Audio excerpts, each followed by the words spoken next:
Assalamualaikum warahmatullahi wabarakatuh. Bismillah, alhamdulillah, wa syukrulillah, wassalatu wassalamu ala rasulillah. La haula wa la quwata illa billah. Aturan dulur barani wilujeng patepung dangu patepang sora ngalangkungan jomantara dina acara anu maneuh nyaeta dongeng Sunda nu disiarkeun saban dinten di radio siaran pendidikan Barani. Dongeng anu digarap simkuring di radio Barani dina jejer harios terasan jaka santang Kujang Pusaka. Iasana Bapak Sukandar Suwargi. Dulur Barani anu sarae mana? Atuh supados teu nyangkolong kanawa gados. Sumangga kalau dulur Barani sadayana geura tatan-tatan maranco yeuh dina radiona, dina YouTube-na. Sok kaparayun sadayana der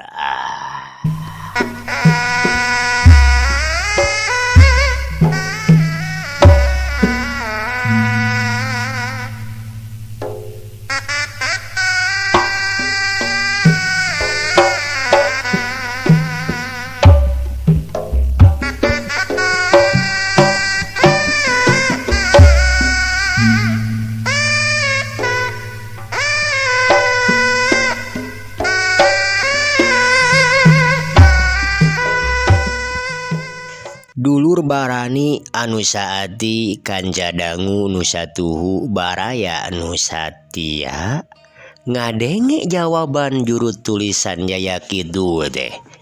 Aki Musani teu nanyakeun deui terus ngahuleng bangun aya anu dipikiran. Anu sejena nya kitu keneh bari dina masing-masing hatena salarea teh sapamadegan yen pasaketi teh lain jalma jore-jore. Buktina kapan sidik jeung Medi teh nepi ka taya daya pisan. Atuh waktu diberi ku pamurtala teu bisa kaudag. Sok padahal kabeh oge pada nyaho yen gerakan pamurtala teh kacida hebatna. Mun seug badana ngablesat sigana teh teu nincak kana taneuh. Cepetna marengan angin ukur tembong kolebatna anu teu beda we ti kalangkang.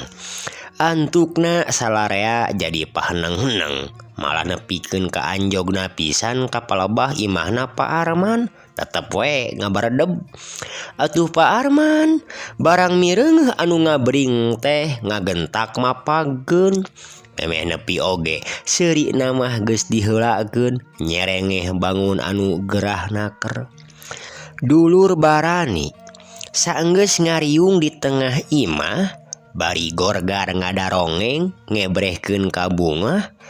Dadak-dak weh ku Aki Musani teh diterangkeun kana naon-naon nu tadi kungsi karandapan ku juru tulisan Jaya. Kitu deui tina halna Sidik jeung Medi anu teu kalarung didongengkeun. Puguh we tumurapna ka Pak Arman lain di ngajenghokna. Anu saterusna manehna tetelepek ka juru tulisan Jaya. Tapi nya kitu dina merena katerangan teh juru tulisan Jaya teu matak nyugemakeun eusina.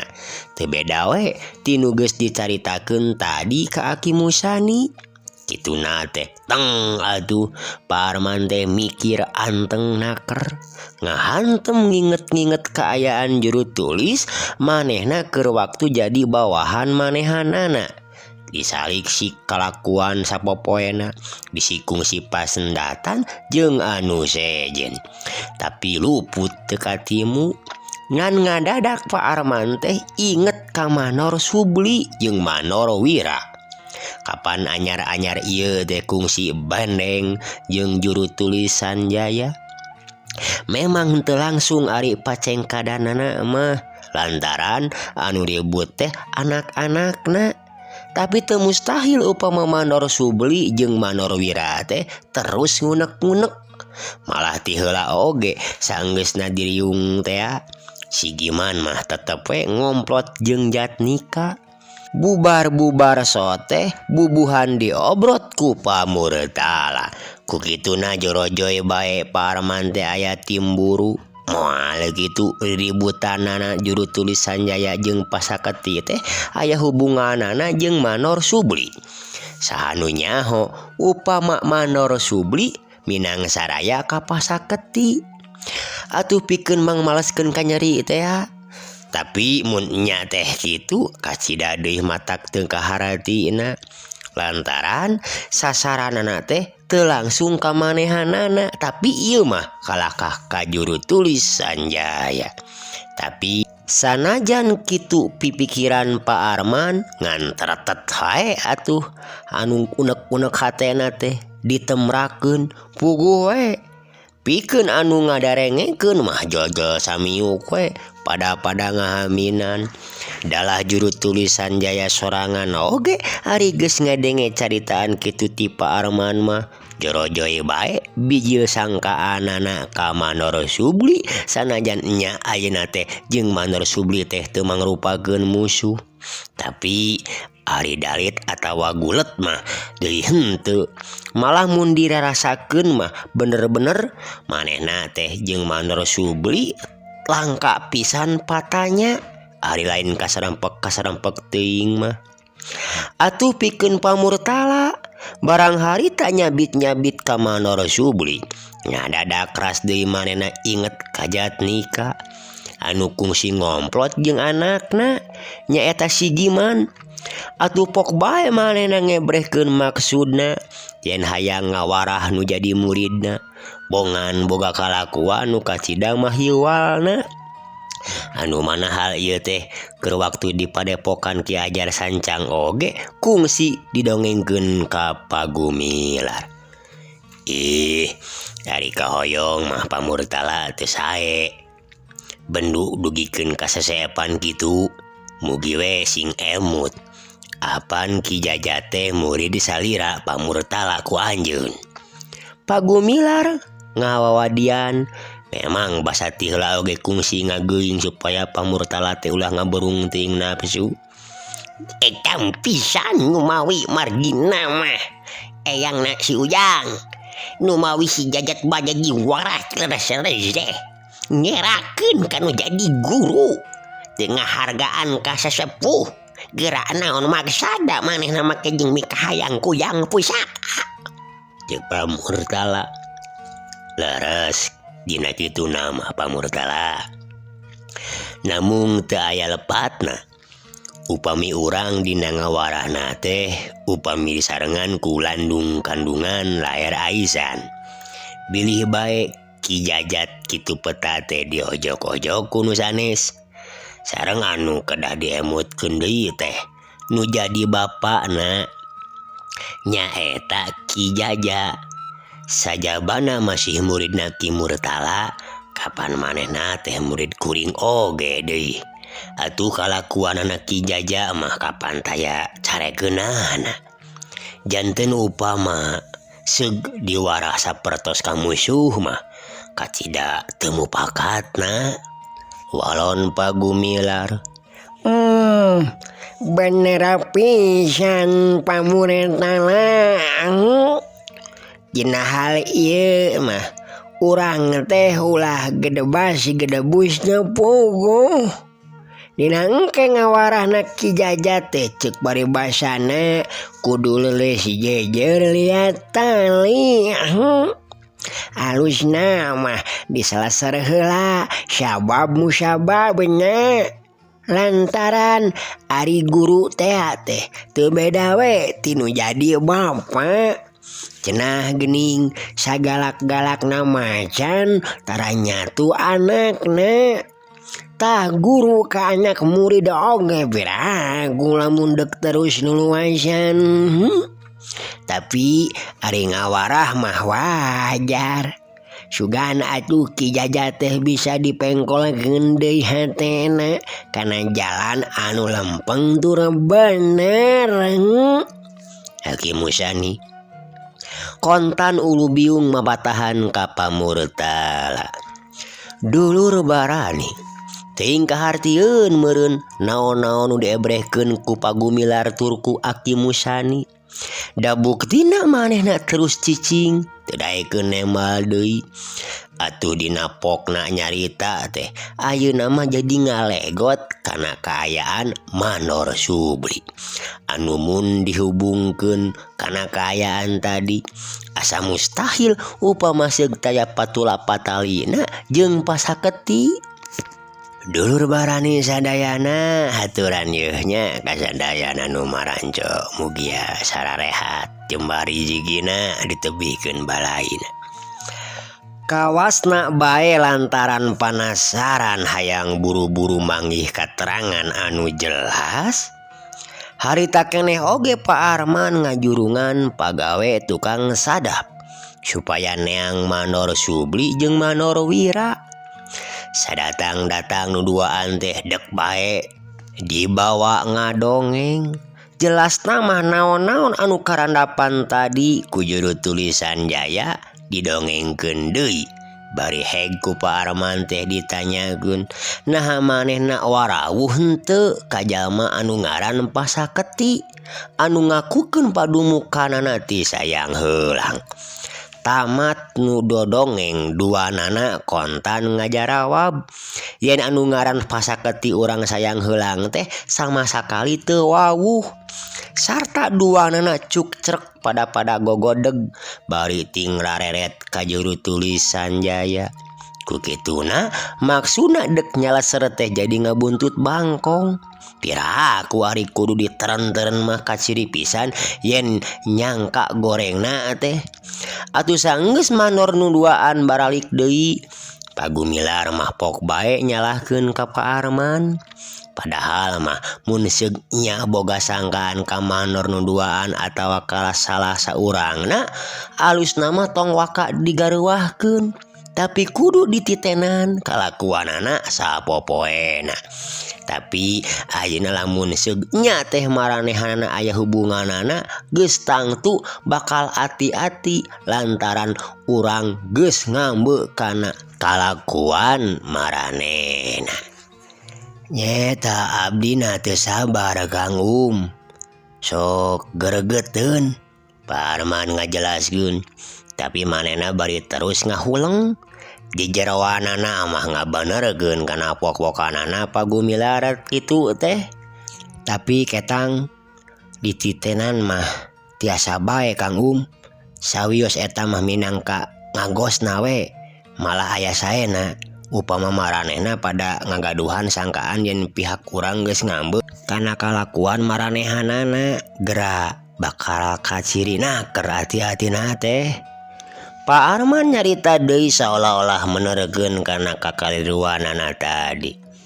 Nya, tapi mun maranehanana geus kitu matak hese di paluruhna. Lantaran maranehanana salilana bakal ngagunakeun ijiran nu kacidasakna. Ku kituna usaha urang pikeun narungtik maranehanana teh ulah-ulah jadi nimbulkeun ngabuntut bangkong. Oh, muhun oge nya. Tapi da ayeuna mah tos kajan tenan atuh kumaha katalanjuran. Akhirna mah Pak Arman ngaku oge kana kakailuanana.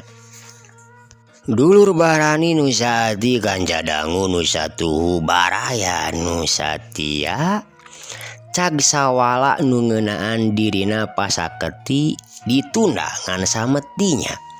Anu satuluyna disambung ku obrolan nu sejen. Atuh dina kasempetan ieu pok bae pamurtala teh ngebrehkeun maksudna nyaeta dek mawa medi pikeun ditepungkeun jeung sakur baraya-barayana nu aya di Cimari. Tenan naon jug bae angkoh memang kacina perlu nawe ditepungkeun jeung nu jadi kadang ngobaraya ngan sabisa-bisa omat ulah lilan teuing lantaran kula hayang gerak-gerak mulang geus sono akanu di lembur. Agi Musani nya tujuan. Har, saya nama ulah waka muli enggal-enggal atuh Pak. Abdi sono keneh. Sawios masing bade sasasi dua sasi oge.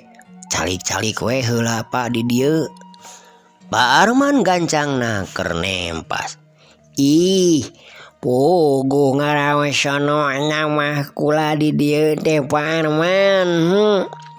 Mun kumaha nu di lembur bisi arep-arepeun.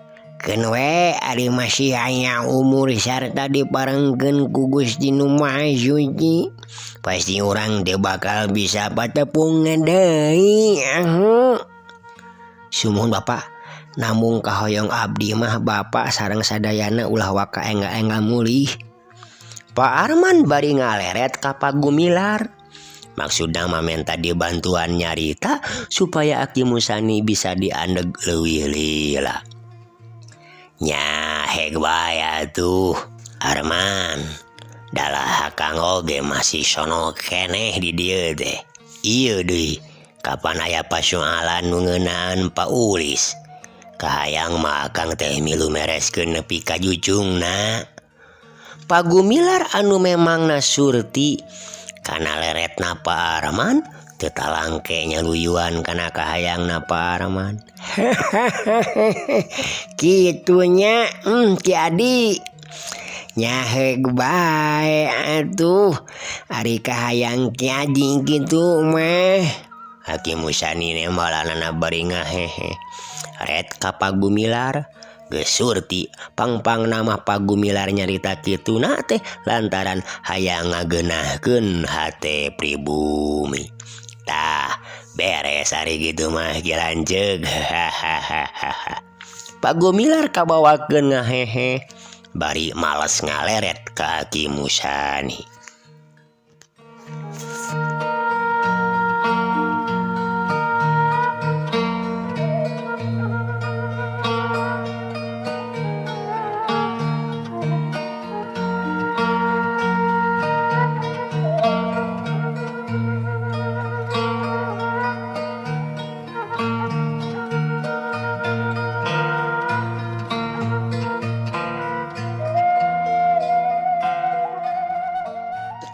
Dulur barani nu saati Kan cadangu nu satuh baraya nu satia. Ari Manor Subli ti sajrutna tarurun ti imah Pak Arman bareng jeung Manor Wira. Saja jalan gawena teh ngan ngarowi we kutu geneng. Teu ngeunah cenah ku kajadian tadi. Sarua we Pak Arman teh jeung nyangka-nyangka kamaranehanana nu nimbulkeun bibit rurujit inung rurusuh.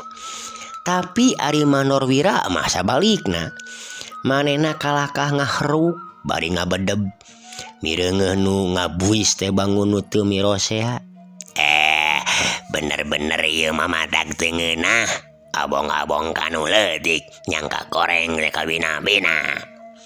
Manor Subli keukeuh kutu geneng. Sakitu teu dilawanan teh sungutna teu daek repeh. Tapi cekuring malah nyangka goreng. Pan sakadar nanyakeun hungkul. Manor Wira nu tita tadi gawena ngan ngabedeb. Kakara ayeuna mah manehna nyarita. Har, nyapuguh sidik pisan nyangka goreng ka urang. Coba we ku Wira lenyepan sing lantip. Cing naon sababna nu matak Pak Arman ngahaja-haja no gemol nanyakeun ka urang. Ya, susuganan we meureun urang teh nyaho kanu ngaran saketi disayang heulang. Peda urang mah kapan disangkana teh beunang disebutkeun lampar oge. Manor Wira keukeuh teu nya tujuan kana pamanggihna Manor Subli. Nya, naon sababna Pangna nanyageunana teh notok ka urang. Kapan loba anu ngalampar teh lain urang bae. Manor Subli emaduan. Ieu mah geus tang itulah ayana naonna. Cinekna mah nyangka nu lain-lain ka urang. Nyangka nu lain-lain kumaha? Urang teh disangka pipiluheun gitu. Ya lain gitu. Tapi panyangkana Pak Arman teh eta nu ngaran Pasaketiti sayang heulang teh pangna mahala ka juru tulisan Jaya teh dititah ku urang. Tah kitu ngarti henteu. Oh, gitu bisa jadi atuh. Lantaran aya alasanana nu memang kacida kuatna. Tapi da kuring mah yakin teu nyaho. Kanu ngaran Saketi oge kakara ngadenge ayeuna. Ongkoh deui kuring mah di mana teuing make sok pirajeuneun lahaloho ka sayang heulang sagala. Bisa ditanyakeun kanu sejen oge. Oh, eta meureun peda anak urang kungsi diributan jeung si Sumitra, anakna juru tulisan Jaya. Kitunya meureun alasanana teh. Nya gitu jika nama. Jadi munasabah mun Pak Arman kitu panyangkana ka urang. Tapi da kuring mah henteu jadi naon-naon disangka mah. Da moal matak bohak ieu. Oge deui nu perlu mah kanyataanana. Paribasa geuning maling kudu karana bukti, jinah kudu karana layan. Nya, tapi tetep we kana hate teh matak teu ngeunah ieu mah. Nya geus tamaha urang we atuh eta mah. Tamaha kumaha? Eta geuningan Wira mah bangun nu teu narima disangka kitu teh. Ih, lain teu narima li. Ngan sanajan urang 1000 kali mungkir oge ari Pak Armana geus kitu panyangkana cing. Nah urang deuk kumaha? Eta pamikiranana Wira kumaha? Manor Subli kalakah malik nanyakeun, hatena bangun nu kasigeung ku pok-pokanana Manor Wira. Nya ari pamikir kuring mah kudu bisa ngabersihkeun we ngaran urang. Jalan sejen taya deui. Mun geus kitu kakara urang bisa lepas tina tuduhan. Kumaha carana? Teuing, bugusan kapikir bala badinya mah. Teu poguh atuh Wira mah. Eta sugan, Subli mangih kumaha jalana. Sangkan urang bisa lepas tina panyangkana Pak Arman. Manor Wira ayeuna mah anu nanyakeun. Sarua kuring oge teu nyaho. Tah, lamun kitu urang ayeuna kudu ngebrehkeun sikep anu bener-bener matak ngaleungitkeun curigana batur. Nah kalakuan urang teh ayeuna picurigaeun batur gitu. Ih, teuing eta mah. Nganti samet ayeuna meureun urang teh kudu bener-bener ngebrehkeun tingkah pola anu wajar. Nah ari tingkah Wira teu ngarasa wajar gitu. Ari ceuk bangrasa kuring mah wajar jeung batur akur. Cek rarasaan mah oge taranjeun codeka kanu sejen. Ai lain harita mah kabawakeun ku si Hasan. Ari tingkah lagu kuring kumaha kadempona ku Wira? Nya teuing da teu nitenan atuh. Ieu mah kira-kirana eta kumaha? Susah nyebutkeunana oge. Manor Wira jadi rada asa-asa. Susah nyebutkeunana kumaha? Nah kalakuan kuring teh teu parok jeung batur gitu. Manor Subli nyesedek. Kieu katempona ku kuring mah. Subli teh kawas-kawas nu teu pati akur jeung juru tulisan Jaya, teu pati raket. Kitu tah maksud teh. Oh, eta pangna kuring disebut teu wajar kalakuan teh. Taya untungna diraketan oge. Ongkoh teu mikeun we hate teh. Ari siga nu leletak ka juru tulisan Jaya mah. Ceuk saha daya untung nali. Memang ari dek letak mah taya perluna. Tapi ari ngaraketan mah lain deui matak nguntungkeunana eta teh. Nguntungkeun kumaha? Matak ditaekeun kalungguhan. Lain kitu. Tapi ayeuna geus puguh rugina. Jelas nama lamun Subli henteu oge ngebrehkeun kalakuan saperti nu malang hate ka juru tulisan Jaya, Pak Arman teh moal neuneun sangka anu lain-lain. Lah geningan Kak Wira oge sarua we kitu panyangkana. Nya. Tapi geus bisa dipastikeun ka kuring mah moal pati telak. Tapi mun ka Subli mah duka teuing. Ieu sababna nu matak cek kuring tadi, urang teh kudu bisa ngebrehkeun sangkan teu bisa dicuriga ku batur. Gerah hempe ku Subli pikir, geuning cek kebiasaan oge uri-uri si eta ngajentul di dieu dompet urang leungit. Nya moal kasaha deui nyangka, pasti dompet leungitna teh dicokot ku manehanana. Lah kajen teuing lah, da kuring mah teu masa. Manor Subli sabada nyarita kitu teh terus we ngahuleng. Atuh Manor Wira ge geus kitu mah jep deui jempe nyepikeun ka daratangna ka bedeng-bedengna masing-masing. Ieu dua sobat teh teu ngadarongeng deui. Ongkoh ngaragangan bisi kadenge ku nu sejen. Maklum di bedeng kitu atuh ari salepasna tina gawe teh sok ngalariung di buruan, galecok sagala diobrolkeun.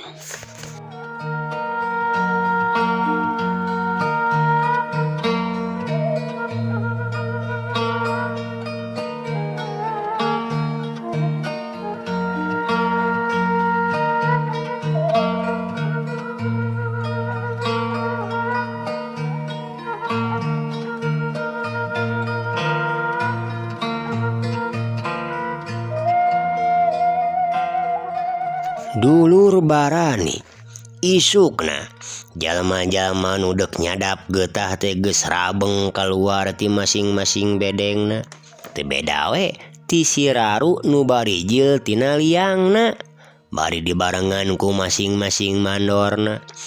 Atuh pamurtala nu boga maksud dekat Cimari teh ya, harita teh campegoe di sisi jalan. Sidik oge harita teh aya di dinya deuk milu hayang nambahan pangalaman. Tadina mah deuk lempang subuh-subuh ngan ceuk manor besar gandana cenah isukan bakal aya wahon kontrak nu dekat Cilaut eureunkeun. Nyatana nganterkeun peti-peti karet iangkeuneun kana kapal. Nu matak ti tata dige geus sadineluk we di dinya megat wahon. Tekung si lila gerung-gerung wahon di jalan koral teh. Tekung si di stop oge reg we eureun. Kulantaran geus dipapadonan ku manor besar gandana. Geus kitu mah cukclak Medi jeung Sidik naraek ka tukang, sedengkeun pamurtala diukna di hareup ngarendeng jeung ki supir. Kenekna kapaksa pindah ka tukang ngahiji jeung Medi aranjleucle luhureun peti karet. Sarta geus merenah mah gerung wahon teh maju deui. Miluna ngan samet pameungpeuk lantaran maksudna pamurtala teh deuk nyamper ka Parasib. Tidinya bring deui arindit deuk nyimpang heula ka Mancagahar pikeun nyamper Pasabri. Bring deui laleumpang neruskeun lumakuna. Ku kituna di jalan teh meuning ngabring teu sirikna minuhan jalan, teu matak hariwang lantaran langka tutumpakan. Tapi lamun seungka beneran ti tukang ngeunana aya wahon, biasana sanajan ditidid-tidid oge tara gancang-gancang kadenge lantaran kasiur ku gelebugna angin. Mangka-mangka ti Mancagahar keneh oge pasawahan teh meuning ngambar kenca katuhun jalan. Tembong saung jangkungna rarentul aya kana ratusna. Lantaran kabiasaanana di dinya mah saung huma teh teu sirikna 2 kotak hiji. Alusna we barang keur jongjon ngatrik. Tidid-tidid aya wahon deui nu dekat Cilaut eureunkeun. Sarua keneh wahon muatan peti kontrak bangsa singa. nya kitu mimitina mah sakitu geus deket naker teh nu laleumpang teh anger jongjon we no ya waduh. Tapi kalakahku hantem-hantem ditidid-tidid mah teu burung we salarea teh ngalieup ka tukang. Atuh teu sirikna laluncatan ka sisi puguh wahon teh geus nyampek pisan dina bujureun. Ngan pamurtala anu teu ngejat teh manehna mah kalakah ngajega bari ngacungkeun leungeunna mere isyarah deuk milu ka palabuhan. Tadina mah ki supir teh deuk nolak lantaran muatanna sakitu metengna. Tapi barang ret mireungeuh beungeut pamurtala anu sakitu pikasieunana dulur. Matak pikasebereunana kapaksa reg bae wahon teh dieureunkeun teu dibawa mah meureun paureun dibeledik. Pantesna teh ari beunang ditewak manehna bakal terus dikerekeb lantaran dihareup geus pinuh. Akhirna pamurtala teh ka tukang atuh nu sejen oge naraek ting terekel kana bak wahon teu ngebrehkeun laku peta nu luar biasa. Tapi ari pamurtala mah ngahajakeun luncat ti handap clek kaluhureun peti sarta terus ngajega kabireungeun ku supir puguh we matak kukurayeun bulu punuk karasa ting sariak panas tiris jaba jeung asa ngawid-wid deui bulu punuk teh nganelan. Anjog ka palabuhan Cilaut eureun jerat-jerut tarurun pamurtala mah rurat-reret we nempoan wahon anu ti kontrak Cimari cenah can datang ku kituna aya waktu pikeun ulin heula dina kikisik. Bring salarea ka sisi basisir puguh we pikeun Medi jeung Sidik mah geus matak olhok bengong mireungeuh mayak pakna laut kidul teh sarta cing jelegurna lamak nu pating suruwuk diadu. Teteng Yowan teh mani ngajuring kiningna sagede munding beh tengah di belah katuhu ngajega karang kukus lir kapal kandas cenah pangna disebut karang kukus teh lantaran lamun malam Salasa atawa malam Jumaah luhureun karang teh sok aya haseup meledug teu beda we tinu keur ngukus. Sakedeung mah Medi jeung Sidik teh ngajengjen neuteup we mayak pakna sagara satungtung deuleu ret ka belah katuhu tembong siga-siga aya anu ngarunggunuk pulo. Tapi kadeuleuna ukur samar-samar lantaran kutina jauhna paingan cenah ceuk guguritan dina pupuh dangdang gula nu ngebrehkeun kaayaan laut kidul teh make disebut-sebut aya pulo ngarunggunuk. Tembong lebah-lebahna dayeuh Batawi nyaeta pisan meureun nu dimaksud teh geuning aya rumpakana kieu rumpakana teh laut kidul kabeh katinggali ngebat paul kawas dina gambar ari ret kalebah kaler Batawi ngarunggunuk laut namah teu katingali ukur lebah-lebahna semu-semu biru ari ret kalebah wetan gunung gede kawas nu ngajakan balik meh bae kapiuhan. Kitu tanah dulur diantawisna rumpaka eta kawih teh. Dulur barani wareg mireungeuh kaayaan didinya pamurtala ka Sidik jeung ka Medi heg ngajakan ka Santolo nyaeta ka palabuhan tempat nurun-nurunkeun karet kana Bargas. Jalana ngaliwatan jambatan bari dihandapeunana mebernya eta mangrupa wahangan limpasan sisi laut. Beak jambatan breh teh karang pating juring kining teu beda we ti munding nu keur ngadakom malah nu sagede-gede imah oge teu kurang-kurang. Anu pikeun Medi mah jeung Sidik geus matak helok deui bae da puguh kakara pisan atuh maranehanana mah sumaba kalebah dinya teh. Urang ka pajaratan abah hidup heula we nya. Pamurtala ka Medi ngajakan nempo kuburan anak Ki Salidin. Memang eta pisan nu dipika inget ku Medi oge ngan teu kaburu pok teh nanyakeun lantaran kagembang ku dedeuleuan anu mata kelok. Atuh barang diajakan teh lain di haripeutna Geus kitu mah duanana marengkol kabelah kenca. Sedengkeun ari Parasi mah jeung Pak Sabri teu marilu dihaja di sina tinggalin deket gudang palabuhan. Maksudna mah nyaeta bisi kaburu datang wahon nu ti Cimari supaya teu hese bisa ngambejaan. Jalan ka kuburan Kisalidin teh lumayan meuni tegnaker sarta rambet ku tatangkalan jeung areuy-areuyan. Tapi awah hingku dikeureueuh mah akhirna anjog oge. Ari breh teh bener we aya kuburan ngajepat handapeun tangkal katapang. Ciri wancina tetengger batu anu geus teu tembong jirimna lantaran geus kalimpudan ku lukut. Medi mah teu loba deui omong, brek bae manehna tapak deku. Sajongjongan mah tanah kuburan teh diteuteub meuni anteb, garayem bibirna ngunyem. Teuing naon nu diucapkeunana, ngabarengan beungeutna anu ngadadak ngariuk alum, bari panonna cari nakdak.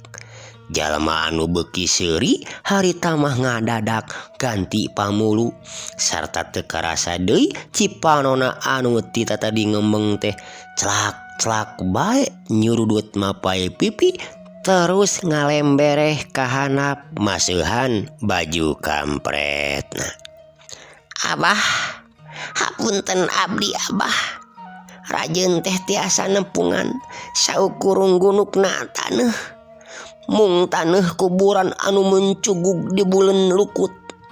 Pertanda Abah teh nyirnakeun salira di dieu. Tos teu kinten lamina panginten Abah. Abdi sanes tamelar. Mung terangna Abah nyirnakeun salira di dieu teh nembe pisan Abah. Nyaeta saparantosna abdi sawawa. Sakali deui abdi nyuhkeun dihapunten Abah. Sumangga ku abdi didungakeun. Mugi-mugi Abah di alam kalanggengan di alam kubur sing dipernahkeun sareng jalan anu ngabulungbung. Sareng mugi Abah ditampi iman Islamna ku Gusti Nu Maha Kawasa. Dihampura sagala dosa-dosa Abah.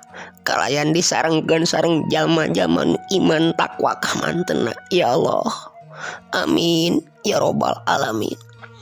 Kitu gerentesna Medi anu teu kedal marengan nyurudutna Cipanon. Nu beuki lila beuki juuh, sedengkeun sidik anekak gigireunana. Pamurtala oge teu jauh. Breh panonna nu taya bobodasna teh sakali ieu mah katembong surem sarta semu-semu anu diriakan lir kaca kahujanan. Dulur barani keur kitu teh kurunyung Parasi nyusul ngabejaan yen wahon peti karet ti Cimari geus datang, malah keur ngabongkaran muatanana. Ku kituna sanajan ngarasa betah keneh oge aya di dinya, pamurtala katut nuduaan kapaksa marudun deui. Medi mah sajeroning nurug tug teh gawena teu eureun-eureun ngalieukan ka tukang, bari panonna katembong beueus baseuh dieusi ku Cimata nu nyalangkrung kacandet ku bibir panon.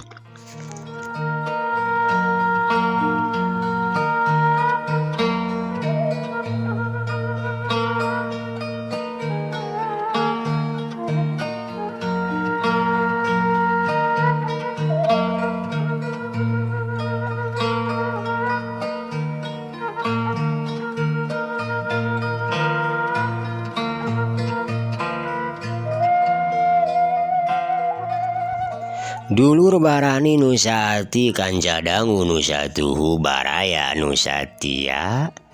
Cag kumaha lalampahanana Medi oge pamurtala sapara kanca.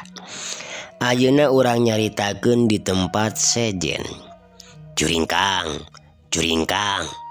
ukur ka tembong beleg-begna, tembus meredongna poek peuting, tapi sidik jelema.